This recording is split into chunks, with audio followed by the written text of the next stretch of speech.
2006 was no doubt an exciting year for gaming. The transition to the next generation was well underway thanks to the sexiest, shiniest new console, the Xbox 360. Microsoft was excited, game devs were pumped, Dwayne Johnson's nipples were hard, and most of all, we were ready to get in on some of that sweet, sweaty next-gen action. Titles such as Condemned Criminal Origins and Need for Speed Most Wanted had already been taking advantage of this new tech, implementing physics systems and advanced lighting for not only enhanced graphics, but Condemned especially had been using these advancements to create a thick, appropriately pants-wetting atmosphere. Monolith Productions utilized the power of dynamic shadow volumes to create a lighting system that is getting gamers hot under the neck here to this very day. And from early E3 footage, we could see how Bethesda would be using this technology in exciting new ways for their 2006 release, The Elder Scrolls IV: Oblivion. As far as we can tell, development began immediately after the release of Morrowind in 2002. The developers aimed to create a tighter overall experience with more developed characters and more accessible gameplay. There was also a strong focus on tightening up the experience in general, with less quests and characters, but more focus on the quality of writing and gameplay. Before release, the game had garnered attention at E3, winning multiple awards such as Game Hog's Best Game We Know Next to Nothing About and Computer Man's Best Chain Physics of 2005, despite some critics' fear due to the game releasing around the same time as The Godfather. Oblivion enjoyed a much expected level of success, garnering 10s across the board, even curing cancer and blindness in some players. Consensus upon release from both gamers and critics was overwhelmingly positive. IGN called it the best single-player role-playing game in years, citing improved accessibility and the implementation of dogs as notable additions. Critics, such as GameSpot, were so excited about the entry that they were comparing it to Morrowind, stating that Oblivion's meticulously crafted world was hands down better than its predecessor. One user's review from 2006 on Metacritic stated that, "If anyone gave this game a lower score than a 10 out of 10, they are nuts. It's just like Morrowind with a major graphical overhaul." Some users were disappointed, such as this man who shared his belief that the creators used their own spit and vomit as an inspiration for the game's visuals. However, just about everyone was kissing Bethesda's ass upon release, and it's clear why. The Elder Scrolls series has always taken a uniquely detailed approach to game design and world building. When Morrowind released, the prospect of being able to pick a fork up off a table and set it down somewhere else was mind-blowing. And to see such a beautiful next-gen world realized in Elder Scrolls fashion was like nothing that had ever been seen before. But nowadays, with detailed open worlds being spit out left and right in an age where Oblivion is constantly trashed on message boards for a supposed lack of detail compared to its predecessor, can it stand up on more than dog physics and excessive bloom? That, my thirsty amigos, is why we are here today. Let me first say, before anything else, people are not exaggerating when they say the faces in this game are horrid. You think I'm yanking your squeedly spooch? Check out, like, most of the NPCs in the game. Seriously, this is the rule rather than the exception. You'd be better off looking for a passable NPC than an attractive one. There's, like, two. The Necrophiliac Alchemist in Skingrad and Martin Septim, and Martin's cheating because he's voiced by Sean Bean. Sean Bean could have made the adoring fan sexy. And it's not as if mods give you much of a say in the matter. I tried installing natural faces first, and that made it look like everyone was made out of wax, like if I equipped a torch my guy's face would melt off. I ended up going with Oblivion character overhaul eventually, which is a bit of a drastic change, but it does a good enough job making the faces less terrible. Still, I'd rather see any one of these classic Bethesda potato heads than Jun's mopey ass back in Sanctuary. Character creation in the game is fun, straightforward, and unintentionally hilarious. All they had to do was put this on the back of the box and it would have gone platinum. Depending on my mood, I either try to create a series of character that I can roleplay as, or much more often I'll go through the game as a disgusting monstrosity that uses its red dong nose to ram enemies. Oblivion started the wonderful tradition in Bethesda's games of forcing the player through a completely pointless, boring, half-hour-long tutorial section that both fails to intrigue or entertain the player and give them any kind of idea what the other 99% of the game will be like. The entire tutorial section is needlessly long and boring, especially the long scripted segments of closely following behind the guards while Emperor Picard remarks on how unfortunate it would be if he were to suddenly be murdered, which would create a dilemma of epic proportions on which the game's story could take off from. But even so, I felt like I almost whizzed through the parts where I was on my own, and this is completely due to how damn fast you move. I'd gotten so used to Morrowind's brisk trot approach to running that I legitimately thought the speed attribute was broken at first. Comparing the two, starting at Oblivion with both your speed attribute and athletic skill at 40 puts you about on par with a Morrowind character at 100 for both, and this is a very welcome and arguably necessary change, since Oblivion's world map is considerably larger than Morrowind's. This is even more so helped by the newly added ability of being able to fast travel from any exterior location. Some may be of the opinion that the best way to play Oblivion is without the help of fast travel, since you take in more of the world and it's more immersive. But like I said in the Morrowind episode, making me trudge back and forth between opposite sides of the continent makes damn sure that I'm going to experience less of the game in the long run. I've got shit to do, like making this video and obsessively checking the tracking number for the Documonker I ordered off off Amazon. I am, however, less fond of the magic compass that now occupies the void left by Morrowind's minimap. My favorite thing about Morrowind was how it enabled you to effortlessly immerse yourself in the world by making it your only choice to get up close and personal with it. It's impossible to not pay attention to the landscape and layout of the map when you spent the last half hour puzzling over what the hell a foyada is and trying to decipher what the quest giver meant by around the bridge. In Oblivion, it's just how do we get to Juicy Booty Fortress? Oh, okay, I just blindly make sure the red arrow is in the middle of my compass while holding forward on the analog stick. However, while it is a bit harder to connect with the world than it was before, that does not mean that the world is not worth connecting with anyway. Cyrodil isn't quite as fresh as Morrowind or Skyrim, but it's still hella dope to see this kind of world realized in the level of detail we get from the Elder Scrolls. It's got that good old CRPG feel to it with a touch of that Elder Scrolls charm. There were some compromises in the RPG aspects, such as a few skills and weapon types being removed, nothing that really bothers me. I'm not a hardcore spear lover or anything, but I do genuinely believe it makes up for a lot of this by making the experience a lot more tight. Thanks in part to the addition of fully voiced dialogue, conversation topics are drastically narrowed down, but this has its place in making dialogue more unique and adding personality to the characters. The political intrigue and religious lore are, for the most part, absent or severely watered down, but Oblivion chooses to direct its focus elsewhere. Over the course of the game, you will find yourself doing a lot of odd jobs for a lot of random NPCs, like you often would in Morrowind. You will clear out a lot of bandit caves, you will retrieve a lot of heirlooms, you will smack around a lot of rats.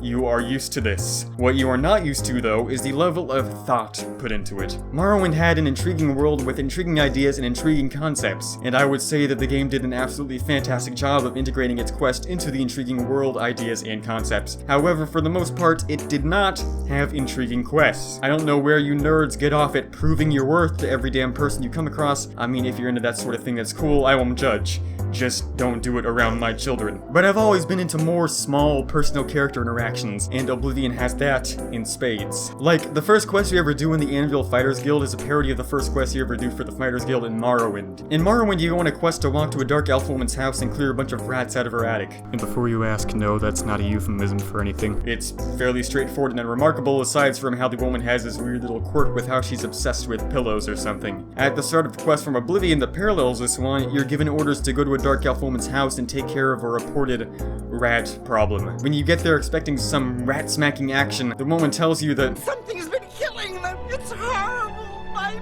poor babies! You must do something!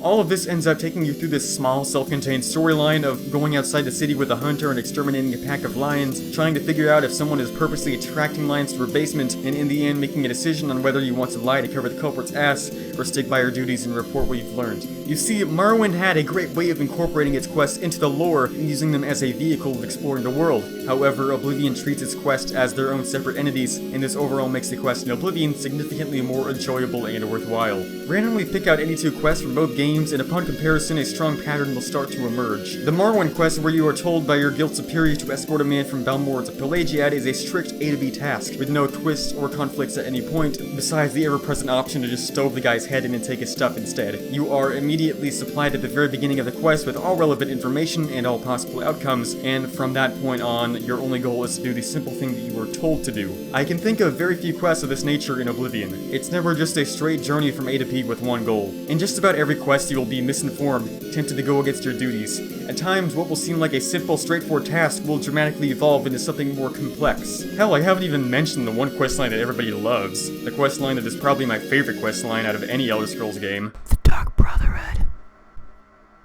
Bitch. I mean, I remember the Dark Brotherhood being fun, but I forgot just how much stupid, awesome junk happens in it.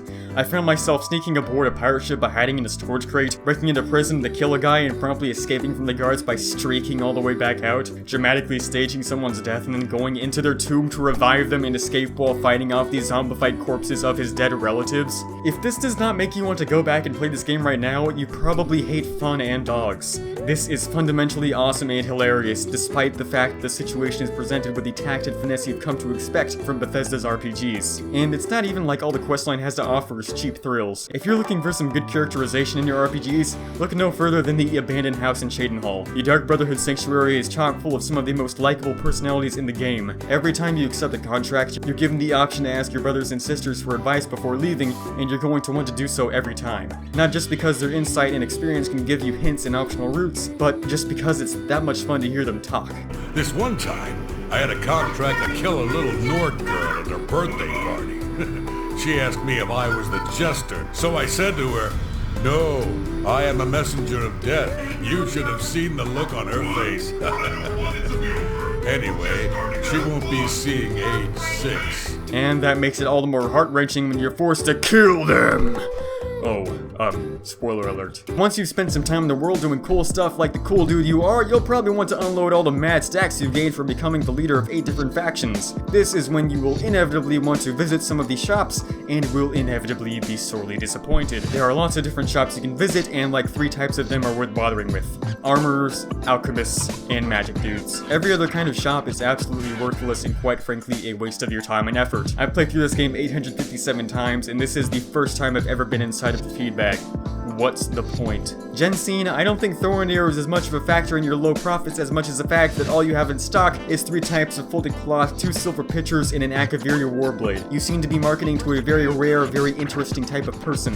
And if you run a clothing shop like this, you better be prepared to rename your shop to Sciola's Quality Pants when I buy the only vest in stock. And if you don't want to have to take out a loan to buy one crappy sword that'll probably start showing up at dungeons the moment you go out with it, you'll have to get friendly with the shop owners. This means using the persuasion wheel, which is completely awful. Morrowind's persuasion system was fairly dry, but Oblivion reaches a whole new level of mind-boggling design choices by turning persuasion into a minigame. Even if it didn't bother me that this feels completely out of place, it's not even funny like the dating minigames in Killer is Dead. It's just awkward and boring. Maybe this is why gamers are socially inept if this is all the training they get. That being said, it very much is worth your time visiting the equipment and ingredient shops, as you're going to get weighed down by all that dosh and rat meat unless you trade it in for something better suited to smacking goblins with. And I repeat, you are going to want to do this, because the damage sponginess is real, and your fingers will turn black and fall off if you spend an hour taking down each zombie with your pathetic, flaccid toy sword, you stupid idiot. I hate the zombies in this game so damn much. They make me wish I could go all Garrett on their asses and dip my arrows in holy water or something. This message keeps telling me that I can't rest with enemies are around. I've checked, there are none unless I'm missing some sneaky ghost imp that hides behind a rock every time I look in its direction. And I know the AI is capable of no such thing, because most of the time, enemies will just brainlessly charge at you and start swinging. I won't say it's terrible or anything, but you won't find anything special here. Enemies with melee weapons will swing at you, block sometimes, and will be reluctant to hit you when your shield is up. This creates a basic necessity for time blocking, which definitely is an improvement. Archers will stay back and shoot at you until you run up and give them a wedgie, whereupon they'll draw their backup shank and go all stabby on your ass. Mages, as they've always been, are sneaky little bastards that will spam destruction spells on you whenever your back is turned. However, this does not stop the game from pretending that they totally didn't nerf the Radiant AI system like right before release. That, or they just couldn't be bothered taking out all the dumbass annoying tailing missions where you sneak behind someone while they go about their day and for some godforsaken reason, nothing happens. Even if Burgash Crow Koosh somehow spotted me while I was trying to eavesdrop on a skooma deal with Wang Haribus, you're telling me that they both just stood there for 10 hours blowing spit bubbles until I left? I won't say the combat is terrible. They finally got rid of that god-awful dice roll system from the last 3 games, and the combat immediately benefits from it, but that's not to say it is at all good either. No, it's actually pretty bad. You know what, I changed my mind, it is terrible. If the combat system legitimately makes me dread going into dungeons and fighting stuff, it is not a good combat system. While Morrowind's combat was up to your character's skill level, and Skyrim's combat, despite being more simple, was supplemented by better animations and such, Oblivion ends up being the awkward middle child. But that's not to say there have been 0 improvements since the last installation. Manual blocking adds on an additional layer of tactics that wouldn't have been there if blocking was automatic. In Morrowind, you wave your sword around until either you or the person trying to kill you falls down and dies. If you're an archer, you pump arrows into the person in front of you until one of you dies. If you're a mage, you spam destruction spells until one of you dies. But Oblivion has a pattern. It's to your advantage to leave yourself open, tempting the enemy to try and hit you when your defenses are down. This is when you block and wave your sword around while they're recoiling from their own failed attack. If you're an archer, you aim and press the button that kills things. If you're a mage, you might want to bring a sword with you because magic is sort of a more offhandy thing this time around. Overall, the combat's just plain boring and all around a chore. Animations are unsatisfyingly light and floaty, and all enemies end up being damage sponges. At least in Morrowind, every hit you landed was satisfying because of the chance element. For Oblivion, combat is not, and never has been, the appeal of the series. While Skyrim improved on some aspects drastically, and Oblivion doesn't necessarily present its world with quite the same level of detail and class that Morrowind did, Oblivion is just as strong a contender for my slobbering affection as Morrowind. While I was gushing over my love for the Dark Brotherhood questline earlier, you may have asked yourself the question, Why not just play Thief? Gee, I don't know. Maybe the same reason that people play Grand Theft Auto because they like the driving, even though there are numerous racing games out there that do just that, but way better. Yes, you're going to get a more realistic, refined racing experience if you play, I don't know, Colin McRae's Project Gotham Forza Motor Club 7 Director's Cut, or whatever. I couldn't care less about racing games. I will put down a controller and leave the area if I'm not allowed to at least shoot a horde of flaming, rainbow-colored pterodactyl geese with a bazooka that launches other bazookas instead of missiles. But the point is, racing games are boring as hell, and they don't let you get out of the car and hit someone really hard with a brick when you get bored. And don't get me wrong, it is not at all my intention to insinuate that Thief the Dark Project is a boring game, or that there is objectively less value in a more arcadey, less realistic experience. Really, all I'm trying to say is that broad-focused, open-world sandbox games are like the McDonald's of the video game industry. And also, don't get me wrong on that, I really like McDonald's chicken nuggets, but I do acknowledge how this statement could and should be easily construed as an insult if I fail to provide a good explanation to such a odd incendiary analogy. The Elder Scrolls 4 Oblivion, Grand Theft Auto 5, Far Cry 3, and Assassin's Creed Black Flag are all fantastic games which have an incredibly broad appeal, whereas the content of the games such as Silent Hill or Katamari Damacy aims to convey one type of gameplay and one type of tone, and aims only to do that one thing incredibly well, games like Oblivion aim to take an abundance of different elements that it achieves with a moderate level of finesse and tie them together with one cohesive string of connections. This is what makes Grand Theft Auto 5 a game you can pick up and play no matter what mood you're in. Within minutes you could be easily racing, beating up someone's grandma, playing tennis, or just taking a midnight stroll. And on the contrary, this style of game design is what makes Oblivion the kind of game where you can join up with a seedy underground guild of assassins for hire, go on a righteous pilgrimage to recover the lost relics of a divine crusader, or help an insane god wreak havoc upon a small town in the middle of nowhere just for the hell of it. Except, unlike Grand Theft Auto, all of these activities can easily be classified as playing the game for realsies, in the pure sense of the phrase. Morrowind will bury you in a deep, complex, and intriguing lore like no other game of its kind. Dark Souls will deliver an infinitely rewarding, slow-paced, balls-to-the-walls hard experience like nothing else can. And the Elder Scrolls 4 Oblivion is the kind of game you pick up when you just want to play a damn good RPG. And McDonald's is where you go when you just want to eat some damn good chicken nuggets.